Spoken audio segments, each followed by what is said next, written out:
السلام علیکم۔ اللہ اکبر لا الہ الا اللہ واللہ اکبر وللہ الحمد۔ سامعین، 10 ذی الحجہ اور 17 جون ہے۔ خبر کا عنوان ہے عید الاضحیٰ کی نماز پڑھنے کا طریقہ۔ یہ طریقہ اس نامہ نگار کی درخواست پر خانقاہ بوڑیا کے ترجمان حضرت مولانا مفتی محمد ناصر ایوب ندوی دامت برکاتہم نے ارسال کیا ہے، جو پیش خدمت ہے۔ نماز عید الاضحیٰ پڑھنے کا طریقہ۔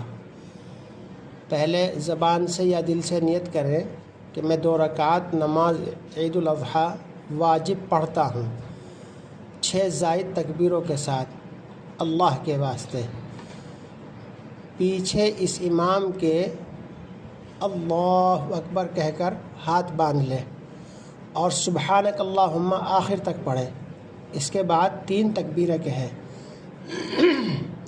اور دوسری تکبیر میں ہاتھ کانوں تک اٹھا کر چھوڑ دیں اور تیسری تکبیر کے بعد ہاتھ باندھ لیں۔ پھر باقی رکعات جس طرح ہمیشہ نماز پڑھتے ہیں ایسے پڑھیں گے۔ دوسری رکعت میں جب امام تکبیر کہے تو پہلی، دوسری، تیسری تکبیر میں ہاتھ کانوں تک اٹھا کر چھوڑ دیں اور چوتھی تکبیر بغیر ہاتھ اٹھائے کہتے ہوئے رکوع میں چلے جائیں۔ بقیہ نماز حسب دستور پوری کریں۔